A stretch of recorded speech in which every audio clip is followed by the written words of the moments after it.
요셉킴 선교사와 함께하는 찬양 상담 말씀의 시간입니다. 성경에 참으로 어렵고 힘든 가운데 그 모든 것을 딛고 전화위복된 사람들이 많습니다. 그 중에서도 여인들의 신앙, 참 나약하고 모든 면에서 쓰러지고 넘어질 수밖에 없는 아무것도 일을 할 수 없는 그런 연약한 여인들이었지만 그 여인들을 하나님이 쓰시고 그들이 일어나서 자기를 넘어서서 가족을 넘어서서 이웃을 넘어서서 열방에까지 자기 운명을 완전히 뛰어넘은 여인들이 있습니다. 그 중에 제일 먼저 이방 여인 기생 라합을 우리는 생각할 수밖에 없습니다. 이 라합은 거만하다, 격렬하다, 광대하다 하는 그런 뜻을 가진 여인이었습니다. 이 구약 여호수아 2장에 나타나는 등장하는 이방 여인 라합, 우상 숭배하는 아모리 족속의 여인, 여리고 도성 위에 집을 가지고 그녀의 집은 햇빛에 말린 벽돌로 집을 지어서 살던 여인, 창문으로는 성 밖이 내다보이는 좀 뷰가 좋은 그러한 집에 살고 있었습니다. 그래서 구약에서 말하는 그 라합에 대한 인격이라든지 사역이라든지 믿음이라든지 그녀의 요청이라든지 그의 진실한 증거라든지 이런 것들을 오늘 우리는 이 기생 라합을 통해서 볼 수 있습니다. 우리 기생 라합을 어떻게 생각하시나요? 그의 인격을 여호수아 2장에 보면 18절에 먼저 혼자 살았다. 그 혼자 사는 그 외로움과 쓸쓸함. 근데 여기서 끝나지 아니하고 그가 기생이었다. 3번이나 그의 어떤 인격을 언급했습니다. 혼자 살았고 기생. 당연히 기생이니까 혼자 살 수밖에 없고 혼자 살면서도 엄청난 그 고난과 그 수치감에서 살 수밖에 없는 여인이었어. 여호수아에서 등장한 그 여리고성을 정탐하기 위해서 여호수아가 2 부하를 보내게 되는데 그 정탐꾼이 라합의 집으로 들어가게 됐다. 참 어떻게 이렇게 우연이 있을 수 있을까? 그러나 성경은요 모든 것들을 그 우연이라고 말할 수가 없어요.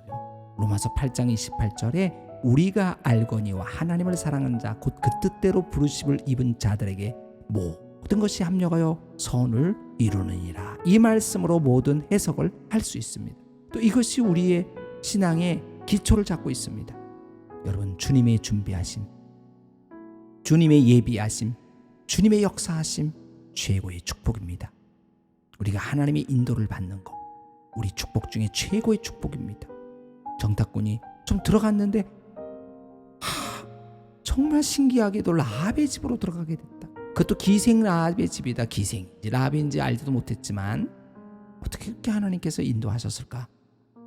우리 받는 2가지 축복 중에 하나가 사람 잘 만나는 축복과 하나님의 인도함을 받는 축복인데 그 주님의 인도하심을 받는 것이 바로 예수 믿는 사람들의 특징입니다. 우리들의 특징입니다. 하나님, 주님 나를 인도하여 주시고 주님이 나를 예비하시니 감사합니다 하는 거죠. 그의 인격은 한마디로 기생이라는 인격. 그런데 그럼에도 불구하고 그의 사역을 보면요, 여리고 왕의 명령을 불복종하고 정탐꾼 2명을 숨겨주게 됩니다. 이들을 보호하고 이들을 잘 감춰주게 됩니다. 왕의 전달자들에게까지도 거짓말을 하고 보호합니다. 그러나 보호함으로 끝나는 것이나 동시에 탈출 계획을 세워가지고 어디서 숨어야 할지, 얼마나 있어야 할지, 어떻게 움직여야 할지를 소상하게 가르쳐주면서 그는 참 하나님의 그 인도하심과 은혜로 이러한 것들을 펼쳐내고 있습니다. 그의 믿음을 보면요, 죄 많은 여인이에요. 죄 많은 여인이 무슨 믿음이 있겠어요. 그러나 하나님의 섭리와 하나님의 그 주권적인 의지를 우리에게 잘 보여주면서 그는 고백합니다. 2장 9절에 하나님께서 이 땅을 너희에게 주신 줄을 내가 아노라. 참, 어떻게 이방 여인이 하나님을 인정하고 하나님께서 이 여리고성을 너희들에게 준 것을 안다.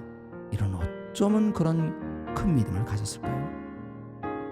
우리가 너희를 심히 두려워하고 이 땅 백성들이 너희 앞에 간담이 농나니 우리가 이 모든 것을 들었도다. 듣긴 들은데 깨닫는 사람, 듣긴 들었는데 믿는 사람, 듣긴 들었는데 그걸 인정하는 사람, 듣긴 들었는데 그 하나님의 주권을 명령으로 받고 인정한 이런 놀라운 믿음, 아무에게나 있나요? 없지요. 아는 척은 많이 하고 알기는 많이 알아도 그게 믿음이 되는 것이 얼마나 큰 능력일까. 담대한 믿음, 목숨까지 아끼지 아니하고 보호해주고 탈출의 계획을 세워가지고 그 정탐꾼을 잘 탈출시킨 그 모든 것들, 이 모든 것들은 다 그 밑에 그러한 믿음이 받침이 있었습니다. 그러면서 그녀는 요청합니다. 여호수아서 2장 12절 13절 이하에 자신뿐만 아니라 부모뿐만 아니라 형제 자매와 그에 속한 모든 사람들을 죽음에서 구해달라 요청합니다. 이제 이스라엘이 여리고성을 점령할 때 모든 것을 하나님께서 주실 거니까, 우리는 다 패망할 거니까 우리의 목숨은 살려달라. 자신과 부모와 형제들까지 이런 것을 요구합니다. 이럴 때 답변하죠. 맞다. 너희들이 그때 집에 나가지 말고 집에 안에 잘 있어라. 집에 안에 있었는데도 불구하고 손상을 당한다면 그건 내가 다 책임지고 나의 몫이다. 그러나 집 바깥에 나가서 손상당하고 어려움 당하고 죽는 것은 우리의 책임 소관이 아니다 해서 집 안에 잘 있는 것을 정탐꾼들은 말해 주었습니다. 그리고 난 다음에 정탐꾼들이 우리가 잘 아는 것처럼 성에서 내려올 때 사용한 것이 붉은 줄이었다. 참, 이 붉은 줄이 신학적으로도 그렇고 영적으로도 그렇고 신앙적으로도 그렇고 정말 하나님께서 책임져 주시는 그 믿음의 표시이며 주님의 보혈의 구속의 역사인 것을 우리는 잘 알 수 있게 된 겁니다.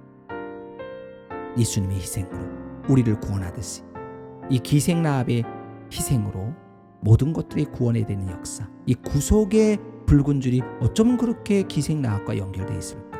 출애굽기 12장의 6월절의 사건을 통해서 그 의미도 연결될 수 있는 것이죠.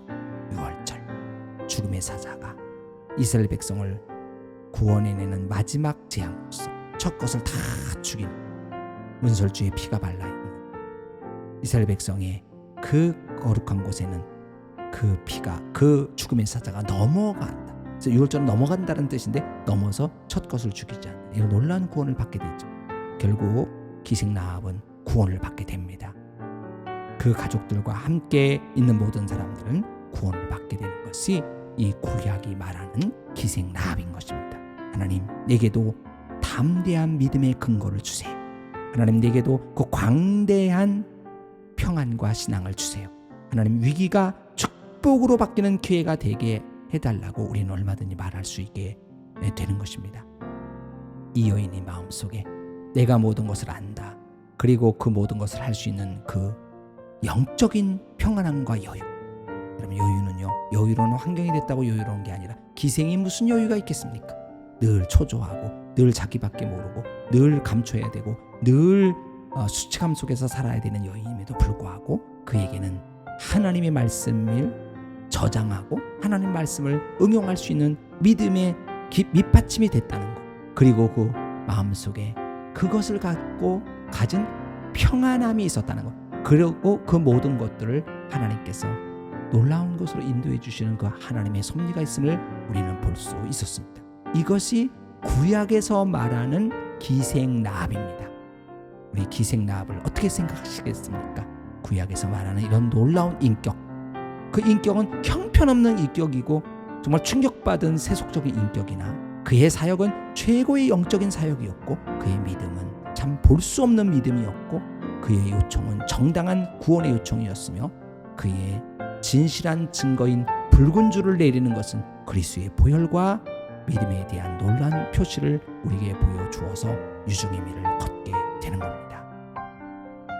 기생 라합의 이 구약적인 의미를 우리가 새기면서 이 모든 것들을 뛰어넘어서 많은 성경에 나타나는 인물 중에 도대체 이런 것이 있었기 때문에 성경에 쓰일 수 있었구나, 또 우리에게 많은 도전을 주는 이 부분에 대해서 우리는 깊이 오늘도 묵상하면서 하나님 앞에 다시 진실하게 나가는 그런 시간이 되시기를 주님의 이름으로 축복드리고, 정말 귀한 찬양이 우리가 생각납니다.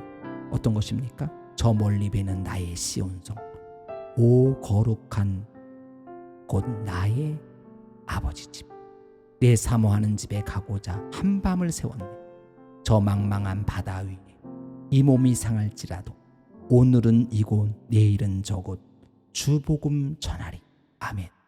저 망망한 바다 위에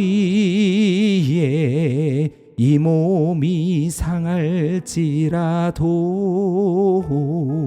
오늘은 이곳 내일은 저곳 주 복음 전하리. 저 망망한 바다 위에 이 몸이 상할지라도 오늘은 이곳 내일은 저곳 주 복음 전하리.